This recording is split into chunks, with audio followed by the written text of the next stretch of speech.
ये आप देखिए विश्व प्रसिद्ध श्री करणी माता मंदिर का दिव्य प्रांगण, और हम पर्याप्त अवधि के पश्चात पुनः महामाई के श्री चरणों में पधारे हैं उनकी ही कृपा से। ये आप दर्शन कर रहे हैं महामाई करणी माता देशनोक, बीकानेर, राजस्थान। जैसे ही आप करणी माता मंदिर के प्रांगण में प्रवेश करेंगे तो आपको देखने को मिलेंगे ये अनंत जीव जो महामाई के आसपास रहते हैं। ये देखिए, चाहे वो कबूतर हो चाहे ये कावा हो, और आज सौभाग्य से मुझे सफेद कावा के दर्शन हो गए पंडित जी के माध्यम से।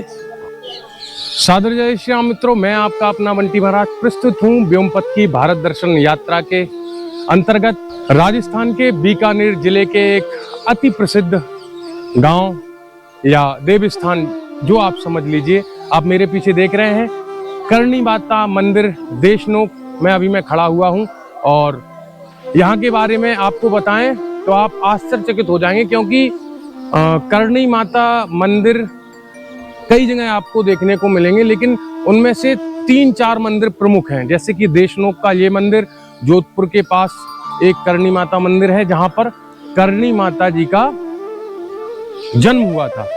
तो ऐसा बताया जाता है कि 13वीं सदी में करणी महामाई का जन्म जो है एक चारण परिवार में हुआ था, और रिद्धिबाई सा बचपन का उनका नाम था, और एक नाम रिघुबाई भी था। और लगभग ऐसा बताया जाता है कि महामाई इस धरती पर लगभग 150 वर्ष रही, और जब वो जिस जगह मैं खड़ा हूँ देशनोक, यहाँ से एक बार अपने समस्त गौ माताओं और अपने अनुयायियों के साथ यहाँ से ही थोड़े दूर जाके कोलायत एक गांव है जो तहसील भी है, तो उसी कोलायत तहसील के गड़ियाला गिरिराज सर, वहीं पर महामाई ने सबको पानी पीने के लिए रोका और महामाई वहीं से अंतर्ध्यान हो गई।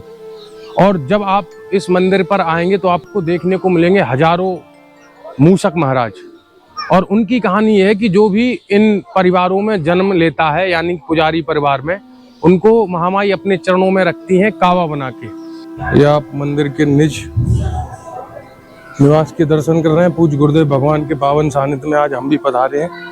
ये देखिए, ये आपको देखने में चूहा लग रहे हैं, लेकिन इनको माना जाता है कि ये कावा हैं, और ये सभी वो सेवक हैं जो महामाई के श्री चरणों में लगे। ये देखिए आप, ये यहाँ पर बिल्कुल भी दुर्गंध नहीं है और ना ही कभी होती है।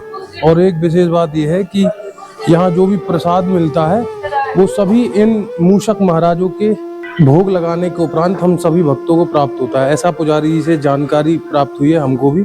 पूर्व में भी हम कई बार यहाँ आए हैं, किंतु इस बार पूज्य गुरुदेव भगवान के साथ ये सौभाग्य हमको मिला है कि हम ये इनके दर्शन और इनके बारे में आपको बताएं। ये देखिए, और यहाँ सभी लोग आपको पैर घसीट के चलते हुए मिलेंगे। कारण यही कि ये मूषक महाराज हमारे चलने से या हमारे कारण कष्ट ना पाए, और उनको यहाँ की भाषा में कावा बोला जाता है। और ऐसा भी माना जाता है कि ये महामाई की सेवा के लिए समस्त चारण समुदाय में जो भी एक बार जन्म लेता है, उसके उपरांत जब वो इस धराधाम से मोक्ष उपरांत पुनः किसी योनि में जन्म लेता है, तो वो इन्हीं मूषक महाराजों के रूप में जन्म लेता है। केवल सनातन संस्कृति में आपको इस प्रकार के दृश्य और कथानक सुनने एवं देखने को मिलेंगे। तो निश्चित ही हम सभी अनंत सौभाग्यशाली हैं कि हमको भारत भूमि में जन्म मिला, उसके उपरांत ऐसे परिवारों में जन्म मिला जो इन सभी सनातन प्रतीक चिन्हों को अपने सिर माथे पर रखते हैं। तो करणी महामाई की कृपा आप सभी पर बनी रहे, अनंत प्रसन्न आप रहें सब, और खुश रहें। ये आप दर्शन कर रहे हैं दिव्य ज्योत के साथ ही ये देखिए, आपके आसपास जब आप आएंगे श्री करणी माता मंदिर में, तो आपको इस प्रकार चारों ओर मूषक मूषक और मूषक ही मूषक मिलेंगे। ये देखिए, सर्दी का आनंद लेते हुए, और ये अद्भुत है, अपने आप में एक दिव्य अनुभव है। और महामाई की खूब कृपा, ये दिव्य मंदिर है महामाई का, और अद्भुत ये क्षेत्र है। जब भी आप बीकानेर आएं तो एक बार अवश्य श्री करणी माता जी के पावन चरणों में पधारें। एक बार और आप महामाई के दर्शन कर लीजिए। और ये देखिए, आपको यहाँ पर अनंत मूषक राज देखने को मिलेंगे। सामने महामाई है और पुजारी जी की और मंदिर प्रशासन की व्यवस्था के अनुसार पूज्य महाराज जी के साथ होने के कारण ये वीडियो आप देख रहे हैं, अन्यथा यहाँ पर ये उपलब्धता है नहीं। तो महामाई को प्रणाम कीजिए और अपने आप को सनातन संस्कृति में जन्म पाने के लिए और भारत भूमि में अपने आप को पुनः मनुष्य योनि में परिवर्तित होने के लिए, मनुष्य योनि में जन्म लेने के लिए अपने आप को सौभाग्यशाली मानिए और प्रणाम कीजिए इस दिव्य क्षेत्र को। वृंदावन आप आते हैं, पर वृंदावन के अलावा भी बहुत सारी दुनिया है जहां आपको अवश्य जाना चाहिए। उन्हीं में से एक है ये श्री करणी माता मंदिर। और मेरा तो यही आग्रह रहेगा आपसे कि जब भी बीकानेर पधारें तो इस दिव्य मंदिर में अवश्य आएं।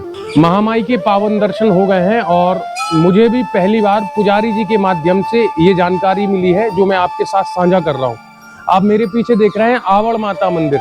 ऐसा माना जाता है कि श्री करणी माता जी आवड़ माता को गुरु मानती थी। ये आवड़ माता जो है ये करणी माता जी की गुरु है। जब आप राजस्थान के लोक देवताओं या लोक देवियों के बारे में पढ़ेंगे तो आपको आवड़ माता जी के बारे में पता चलेगा। ये ही एक अवतार है और शायद इसीलिए हम लोग इतने सालों से अब तक अनंत संघर्षों और तमाम गुलामी के कालखंड के बाद भी अगर आज सरवाइव कर पा रहे हैं तो वो सनातन की इसी एक मजबूत कड़ी के कारण कि या तो कोई संत हमें संबल प्रदान करता है या कोई लोक देवता या लोक देवी। तो अपने आप को अनंत सौभाग्यशाली मानिए और हमेशा ठाकुर जी से ये प्रार्थना करिए कि जीवन अगर 84 लाख योनियां मिलती हैं और 84 लाख योनियों में भी अगर हमारे कुछ ऐसे कृत्य बिगड़ जाते हैं कि हम मनुष्य योनि पुनः नहीं प्राप्त कर पा रहे हैं, तो हे भगवान, जैसे आप देखिए यहाँ ये जो आपको मूषक महाराज घूमते हुए दिखाई दे रहे हैं, इनको यहाँ की भाषा में काबा कहा जाता है। और ऐसी मान्यता है कि जो भी चारण परिवार के लोग होते हैं उन्हें महामाई हमेशा अपनी चरण सन्निधि में रखती है। तो अगर वो मनुष्य हैं तो वैसे यहाँ के पुजारी हैं। और जैसा हम सब जानते हैं कि जातस्य ही ध्रुवम मृत्युम ध्रुवम जन्म मृतस्य, जो जन्मा है वो मरेगा। तो मरने के उपरांत भी अगर इन लोगों को पुनः जो है जो योनि मिलती है वो इन्हीं काबा के रूप में मिलती है। तो और ऐसा ही पुजारी परकर और समस्त चारणों परिवार होते हैं वो इसको शिरोधार्य करते हैं। जब मैं यहाँ आ रहा था तो मैंने थोड़ी सी जानकारी जो जुटाई थी, क्योंकि पहले भी 3-4 बार आए तो जानकारी के अभाव में, या ये समझ लीजिए कि जब आप लोगों के साथ इन चीजों को साझा नहीं किया जाता था तो हमने भी उचित नहीं समझा या हम नहीं पढ़ पाए उस बात को। तो ऐसा माना जाता है कि जितने भी यहाँ पर मूषक महाराज घूम रहे हैं ये सब महामाई के चरण सन्निधि में पहले मनुष्य बनकर रह चुके हैं और अब जो है कावा बनकर रह रहे हैं और पुनः मनुष्य बनेंगे और फिर महामाई की सेवा करेंगे। आपको देखो, मैं आवड़ महामाई के दर्शन कराता हूँ जो करणी महामाई की भी गुरु हैं, ऐसा माना जाता है, ऐसी मान्यता है। और प्रणाम कीजिए और जब भी अपनी बीकानेर की यात्रा में हो तो एक बार अवश्य इस दिव्य स्थान पर आए। इस लोकेशन पे आपको थोड़ी सी जानकारी दे देते हैं। जैसे कि महामाई का जन्म 13वीं सदी में हुआ था। जोधपुर के फलौदी तहसील के अंतर्गत एक सुआप नाम का गांव था, उसमें हुआ था।